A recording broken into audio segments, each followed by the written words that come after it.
share it in a few places really quick. Oh, it looks like we are live. Look at that. We're going to have to end our live stream with some dad advice. I've got some dad advice for everyone.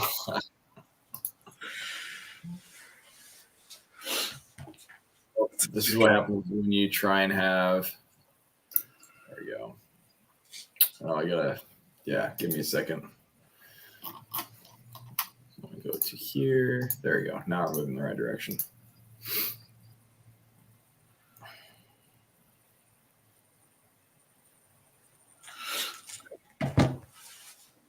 Oh, we got 2 viewers already? I think the first one was me actually accidentally clicking on the wrong button. Well, the second one is not me, so that's good. We got someone. We've got someone. If you're here, comment so we know who you are. Oh, it's Landon. Hi, Landon. Oh, there we go. Thanks for joining in as always. Oh, and my wife. Look at that. Oh, look at that. It's like she likes seeing my face or something.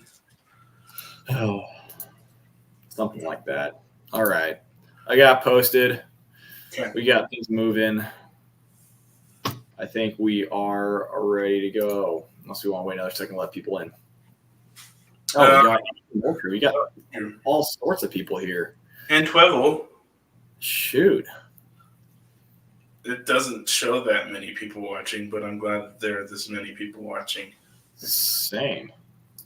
Makes it slightly more enjoyable to talk to more than just you, Joseph.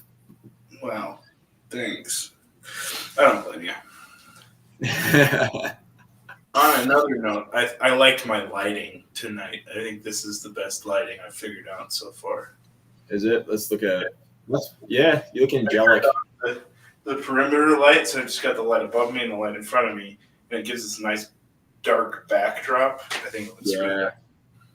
Especially it's coming straight on top of your head, so you look rather angelic. Ooh.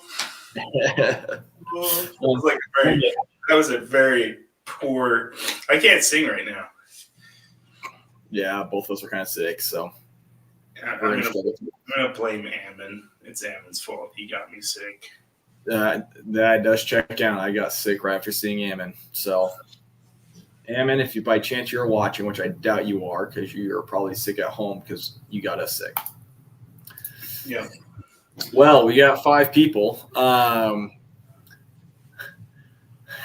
Trevor, they're coming one day. I have a new mic. Can't you tell?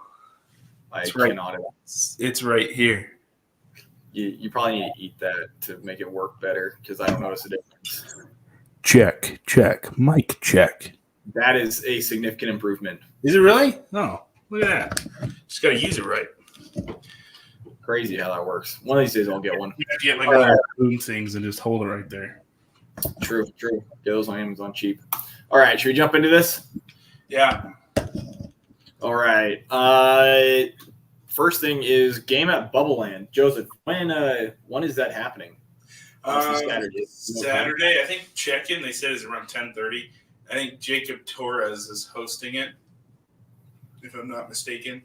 So go look at East Idaho Airsoft. I don't know if that's up on our website yet, but if it is not, we'll probably get it up there soonish, I guess.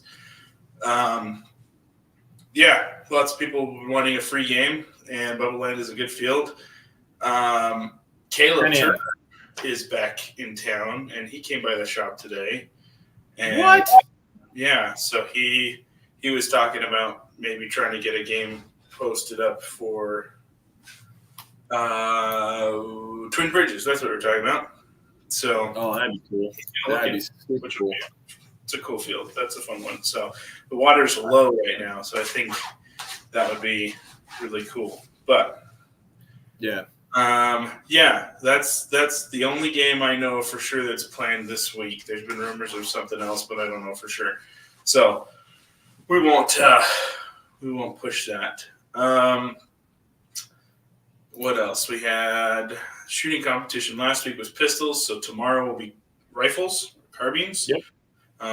anything with a stock, whether it's pistol in a carbine kit or a rifle, or if you want to run a bolt action, I guess go for it. I don't know.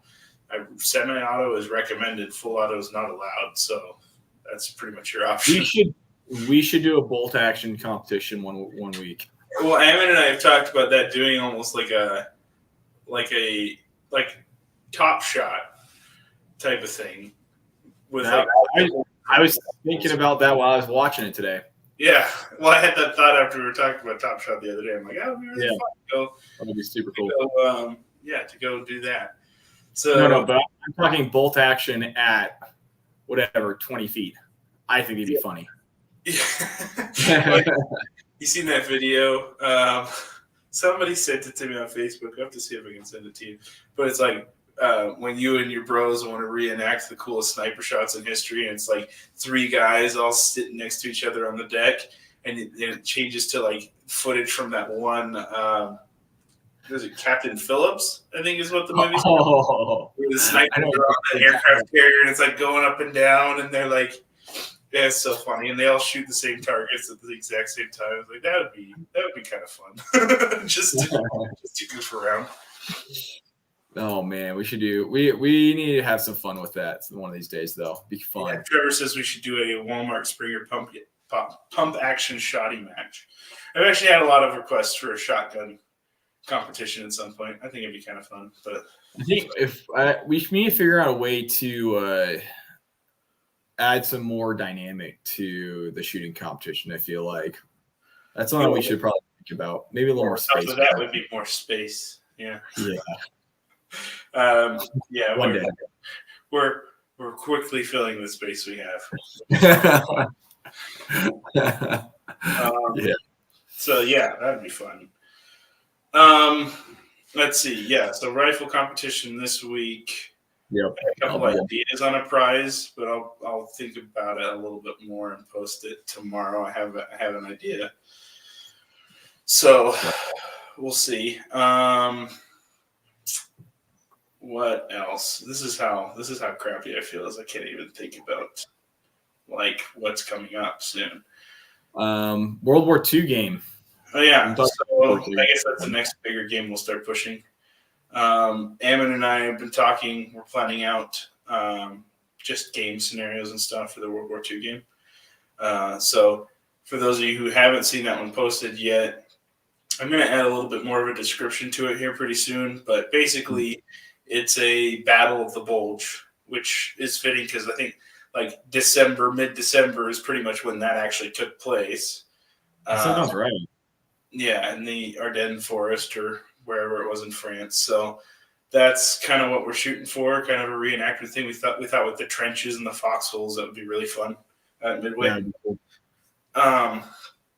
And so if you're thinking about coming to that and you're like, oh, I don't have World War II kit. Well, you don't have to have World War II kit to come to this game. I'm planning on coming as of now, and I'm planning on showing up in 100% modern kit. So which is totally fun. We pretty much, it'll be like that Vietnam game that we did last June, where we're gonna like encourage people to dress up as much as possible, but obviously it'll be more like based on colors. Uniform colors will be what dictates what group you're in. If you want to dress full on US, then great. If you want to dress full on German, then great, but be really thoughtful about how you dress and what symbols you decide to show. So you smart about that. Yeah, there's a couple guys I know that have already talked to me and asked a lot of questions about that type of stuff. But it sounds like there's going to be some really cool kits. I've got that thing that'll probably be used. I've got like a Tommy gun and a grease gun over here on the floor that I was just looking at the other day. So I started getting on my World War II kit.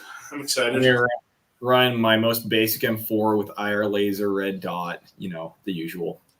Very, very World War II accurate. Your whole thing will be, if we had modern kit at the Battle of the Bulge, what would have happened? German 88s wouldn't have stood a chance. Hey, really quick, there's lots of our view is like fluctuating a little bit. So while we've got more people in here, please comment and like and share so that we can get more of you guys in here every week. Not that I'm bored of you people who come every week. It's great to see, the same names pop up, but we want to get some more people watching too. Even if it is in our sickly state and it's not that great to watch right now. So yeah, the December 9th World War II game. Yep. That'll be fun.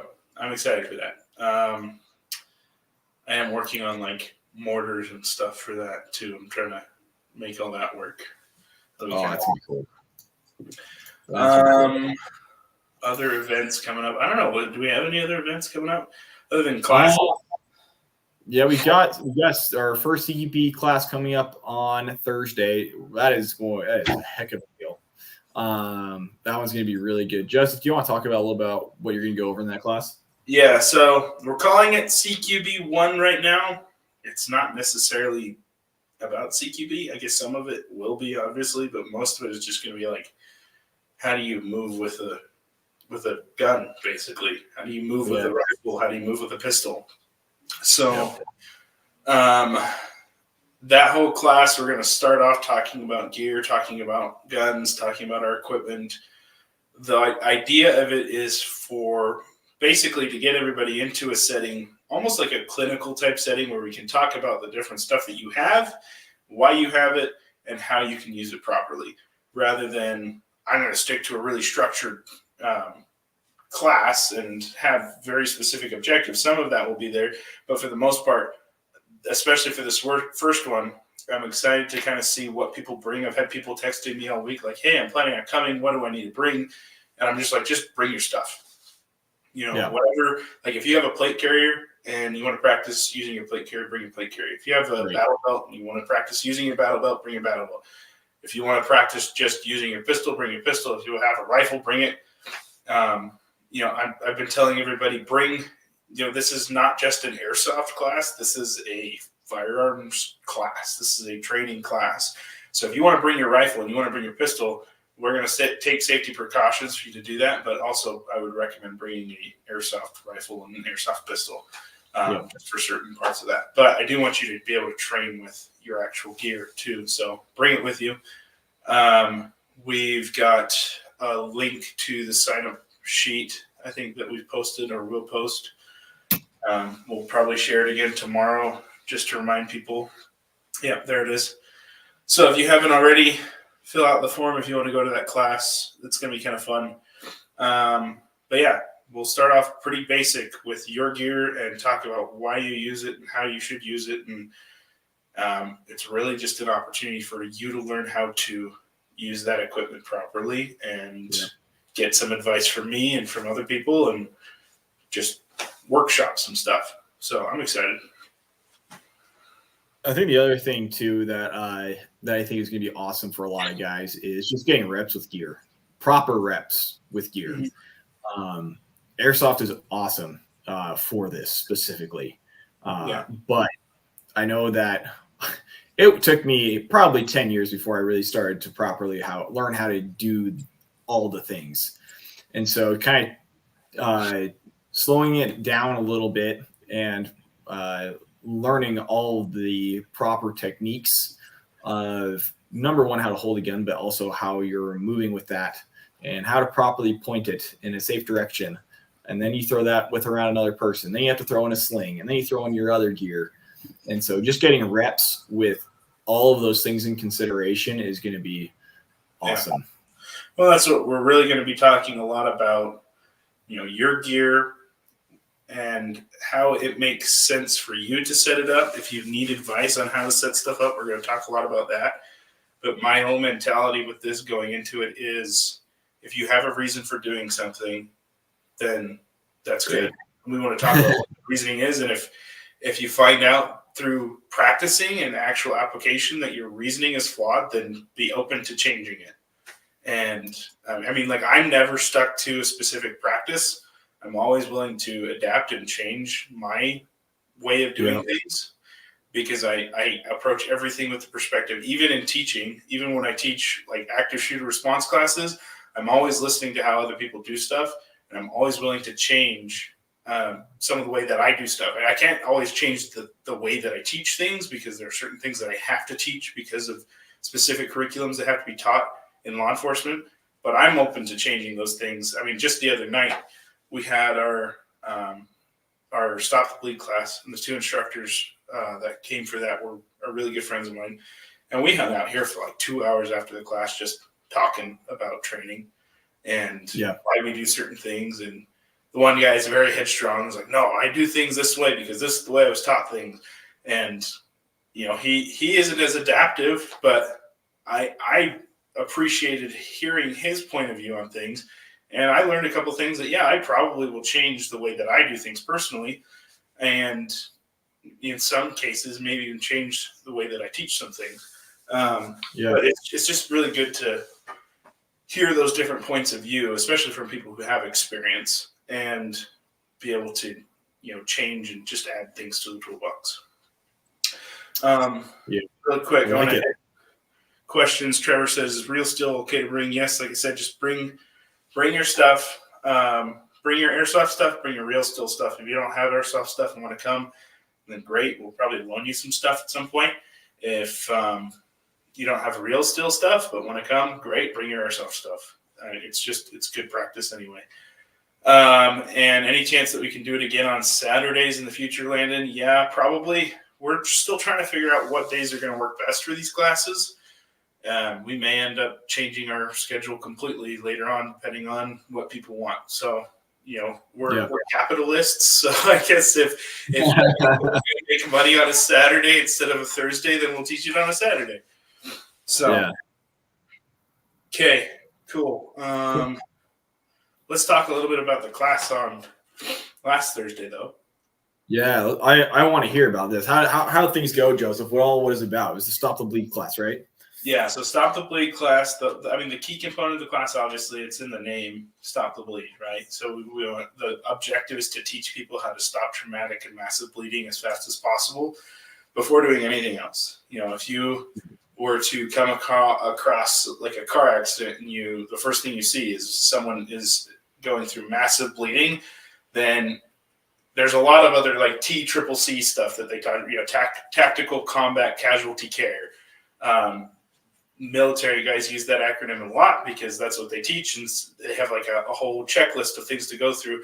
But the first thing that they teach is always blood. When I do what's called a bath assessment, I'm looking for blood, airway, tension pneumothorax, and I can't ever remember the the one where you don't want people to get too cold. That one. Hypothermia? Hypothermia, that's what it is. I was thinking hypertension, but that's what I have, not hypothermia. Slightly different. Yeah. So first thing on the checklist is blood. You want to keep the red stuff in the body is what they teach us. So Stop the Bleed is just all about stopping traumatic, massive blood loss. So we went over, first thing we went over was tourniquet application, which is super important. We went over different acceptable types of tourniquets. We even talked a little bit about improvised tourniquets, and then we practiced some tourniquet application. There's a couple people there who had never applied a tourniquet to themselves or anyone else before.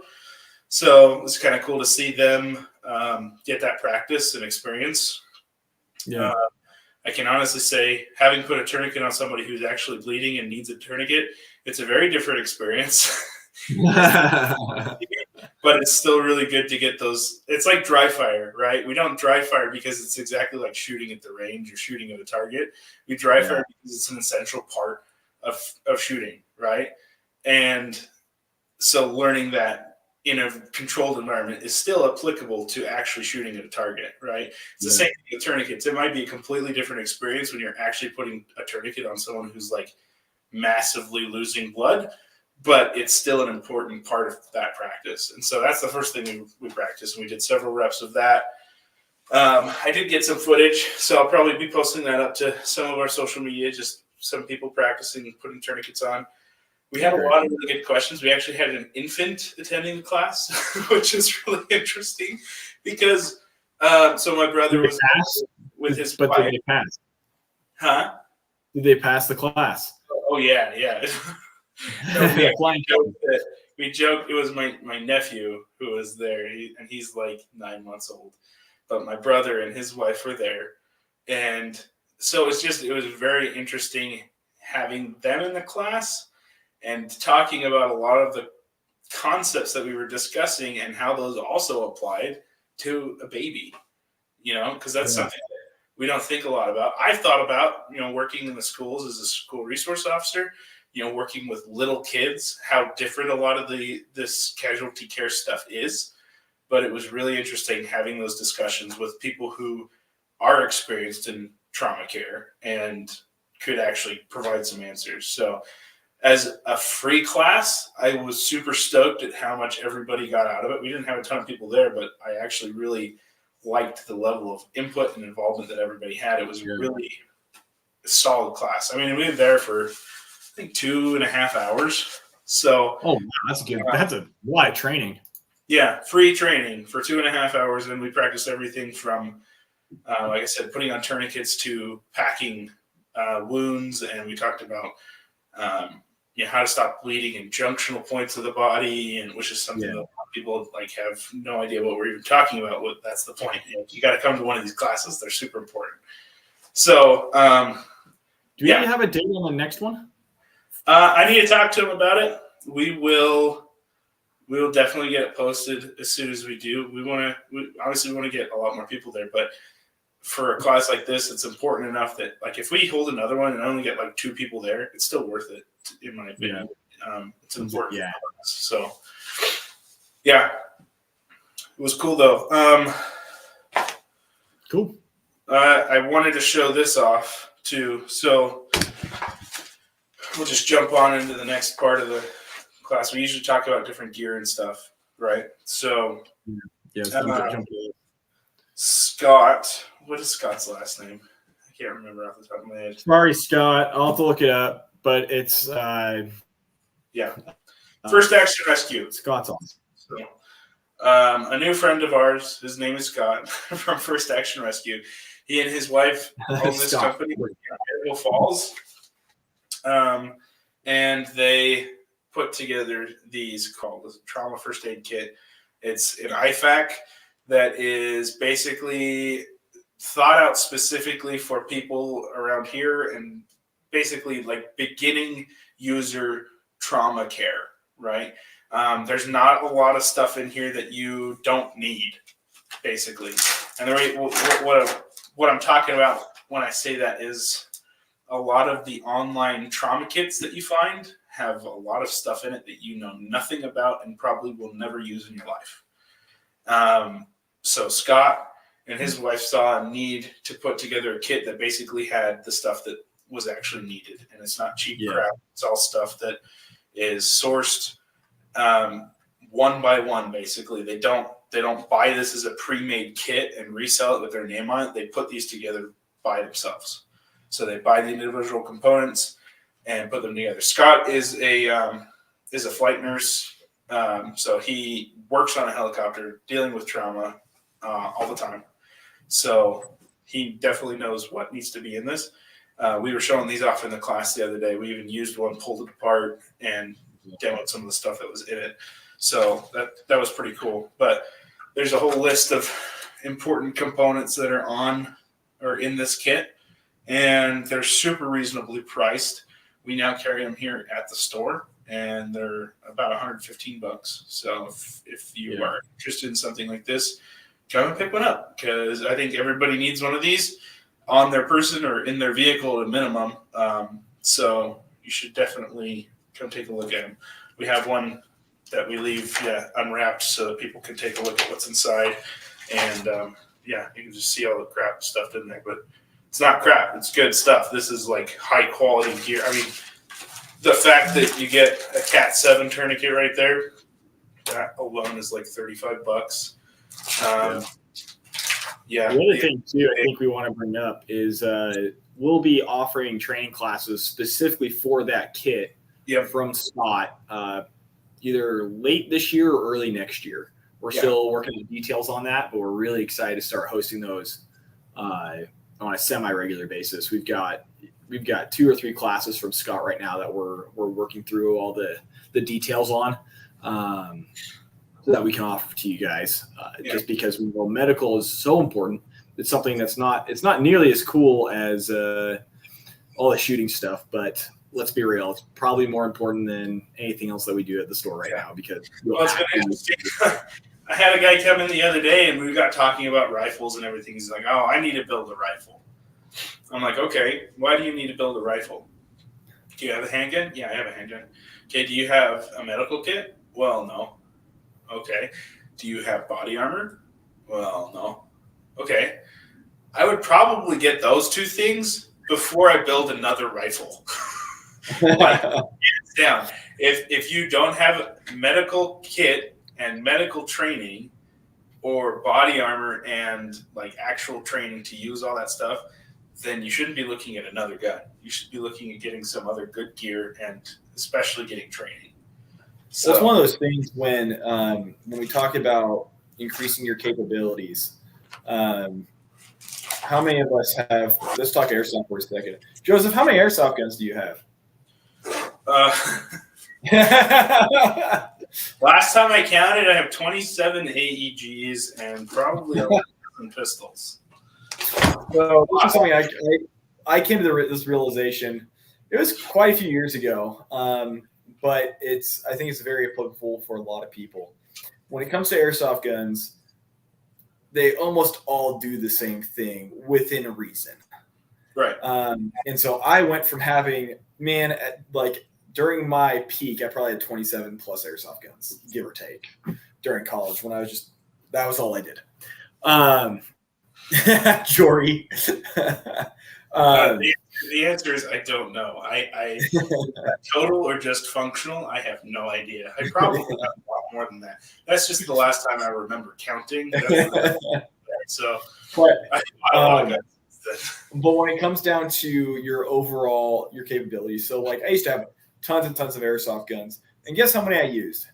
Like 2. I had 1 rifle I used and 1 pistol I used, and I finally came to that realization. So I kind of sold pretty much everything off. So I had my main rifle, my backup rifle for events. I've got 1 or 2. I've got a collector item that I'm just having laying around for the fun of it, and now I'm trying to increase those capabilities. So now I'm looking at, I just ordered a long range sniper, so I can build that out for games like Midway or Bubble Land or Milsim events around here or whatever. And then building out MP5 for CQB stuff. So it's like, and then when it comes to overall capability, right? So now that, I had all my guns covered a while back. You really don't need that many, but I can because it's fun. But then you look at things like night vision, thermal, supporting gear, getting a better play carrier so you can play longer, you play better. You look at your better belt setup, a better holster, all these things. So you're increasing your overall capability from whatever aspect. Instead of buying 18 more guns, they're all exactly the same, because you can only have like 14 M4s, which I have done that exact thing before, and they're all awesome in their own way. I love them all equally. Not true. Anyway, and that's the thing, is that you can definitely improve your capabilities. I mean, both in airsoft and in real steel, based on your equipment, but also, I think like that acquisition needs to go with training constantly. Exactly. You know, if you're going to get something else, that's where I was trying to take it. Much training. I got it, because we've had this conversation so many times. It's like, man, I feel like still after almost a decade in law enforcement and thousands of hours of training and application, I still feel undertrained. And it's a frustrating thing, because it's like, man, I feel like if I have to do something, I'll kind of struggle through it, you know? Yeah. But we use this saying a lot in law enforcement. You're going to respond with your lowest level of basically your lowest level of proficient training. So you're going to respond with the lowest level of training that you have really practiced seriously with, right? And so like I've been in situations where I've had to do things to save people's lives, and I've been good enough to actually help and not hinder. But I want to get so much better at those things. And so, the answer to that predicament is not necessarily going out and building another rifle. It is getting more medical training. That is always the answer. Yeah. No, I think about like when I did shooting competitions this last year, it was funny because I was like, I'm going to do the XYZ thing, and I'm going to make sure I do XYZ thing. And then the second that buzzer goes off, you start pulling the trigger, all of that went out the window. And you can automatically fall back to your lowest level of training. Or not lowest level, but most proficient level of training. Yeah. So we'll definitely be having a lot more. That's the thing is with this TFAC kit and the class that he does with these.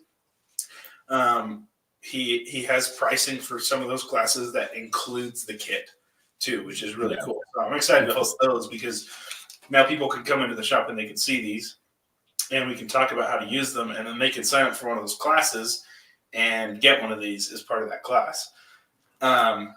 And I know I had the conversation the other day. Somebody was looking at one of these and they're like, "Oh, I already got one of those." I'm like, "Cool, you need another one."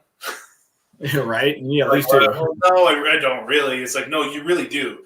Like, I have 2 of these at home. Not this brand, obviously. I'm going to be getting one of these pretty soon. But I have 2 other trauma kits that I carry and use, and I still don't feel like I have enough. So you can never have too many medical supplies, and especially when it's a good deal and it comes with the class, you should definitely go to that class and get another one of these. For sure. Yeah. Cool. I think that's probably enough about classes for the time being. Remember, if you have not signed up for the class on Thursday, hop on that link I posted earlier in this chat. And so you can sign up for that. We've got a handful of spaces left. The last thing I think we've got on our, so if you guys got questions, feel free to drop them in there. But last thing is we want to talk about our thermal night we had the other night. It was so dope. So I had a buddy who's got like a $20,000 thermal drone come out to Midway last Saturday, and he got a ton of amazing footage from the island, or not the island, Midway. And so we're going to be posting that content over the next couple of weeks once we get that in things. But it turned out really cool. I had a handful of EG67s that were thrown. And so you can watch the EG67 get thrown across the screen and then watch the whole thing explode. Cause it's pyro. So it's hot when it explodes. And so it shows up really, really good on the thermal camera. And then you can see a scorch mark for a little while afterwards on it. You can see it's so cool. Just see the footage. I'm just like imagining what it looks like in my head. But like we tried to coordinate things a little bit with the guy. We had a radio, and I'd be like, "Hey, Derek, Alex, I'm gonna throw a grenade," and they're like, "Okay, where are you?" Wave like over here, like come over here. Yeah. And so they'd come over and they'd tell me, "Okay, you're good to go ahead and throw the grenade," and I just like throw it, and of course, like every time I throw it, it's like way off. I'm just like, "Oh, it's cool." Like I don't even care if it gets anybody. I just hope it looks good. So, there were a few that. There was a few that turned out super, super, super awesome. Just perfect over the top of a pile. You can see a little bit of the pile in the thermal, and then it comes in, lands right between 4 people, goes off. All 4 people call their hits miraculously and walk. It was pretty cool. So it was a lot of fun. I'm excited to see how that goes. We talked about him coming out potentially one more time next year. We'll see if that happens. But it'd be fun to get some footage out of the island because that's just a cool place to. I think that'd look really, really cool on thermal, especially in the little town or whatever with all the buildings and stuff. I just think that'd look amazing with it. So, just kind of eye-opening to me just to see how capable that kind of technology is now. Like I said, I haven't getting the footage, but just my experience with drones and expensive drones. And seeing them fly, I mean, that thing was up in the air for like 30, 40 minutes straight at one time. I believe each battery, so it ran 2 batteries, and you give 40 minutes of flight time. I think is what it was. And it's just like it had a loudspeaker on it. It had a spotlight that like literally would light up a 30-foot circle. Like, and it was just crazy to see how capable that type of technology is. It's, I mean, another thing to talk about with training at some point is just like, I don't know, I was watching like Grantham's evasion video that we've talked a little bit about. Yeah. And it's just surprising to me to think about now all the different types of camouflage that you have to consider when seriously trying to evade being seen. You know, it's and there are types of thermal camouflage that you can use effectively, but it's just, man, that's the next step for me. I've got, you know, night vision, and seeing in the dark is one thing, but man, seeing in thermal is a whole different ballgame.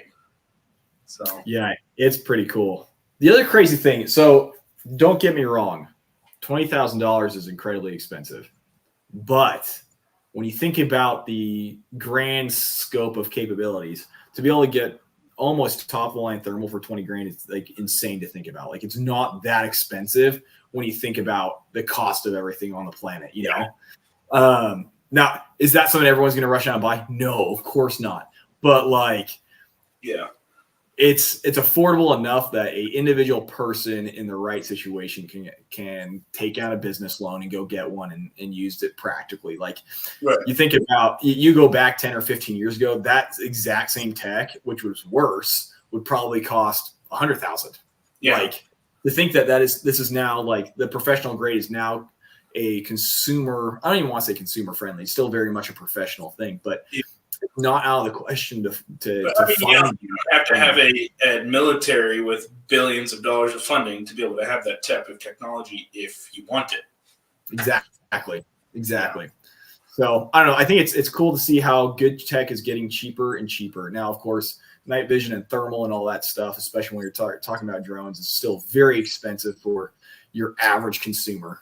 And it's definitely something that you have to prioritize if that's something that a capability that you desire. But it's getting to a point where it's getting pretty affordable compared to what it was 5-10 years ago. So I think that's pretty exciting. Well, that's one of the things that we talked about with Alex that I thought was super cool, is how willing he was to, you know, go out and help with stuff where that technology can be used, like with search and rescue. That's like, not only is it a cool business idea, it's cool to think that like he's put himself in a position, and he's, you know, done this with the objective of becoming an asset for other people. Yeah, and that's what's really cool. I mean, we've talked, you know, between ourselves in the past about, you know, like developing ourselves and developing our training and stuff to the point where we basically can become an asset to our community and to the people around us. And that's what stuck out to me about Alex, is that he was willing to help us out because he's put his time and money into learning that and spending so much time getting the certification and everything that he needs to do to just be an asset for us, which is it's awesome. And I just think it's so cool, again, that he would just be willing to come out and help us out with that kind of stuff. If any of you guys ever need thermal capabilities, we can totally get you set up with him. Totally send us a message. He's an awesome dude, and knows this stuff about how to fly and fly legally and all that stuff. Just an awesome guy in general. So, yeah, Trevor, I agree. I need an MH25 thermal with PBS 14. Yes. So if I just give me a thermal monocular to strap with a PBS 14, I'll take it. Like, idea. How about instead you just get a fusion device? Yeah, that'd be cool. That sounds so expensive. We'll have to swing by the fusion booth at SHOT Show so we can experience it, because that'd be pretty sweet. I'd love to see that. So, well, okay. Right. I don't think I've got anything else, and I'm ready to go take some cold medicine. I'm kind of in the same boat as you, man. All right, guys. You want to hear my dad advice? Oh, yes. Let's hear Joseph's dad advice. All right, dad advice for today. Gents and ladies, take your vitamins. You should all be on a daily vitamin supplement. Consult a doctor, find out what it is that you need, what you're lacking, and get it. Make sure that you take it every day. I don't, and I should. That My dad advice. was a solid Grantham impersonation, and I think we're going to end on that note. Yeah. We will talk to you next week, guys. Bye.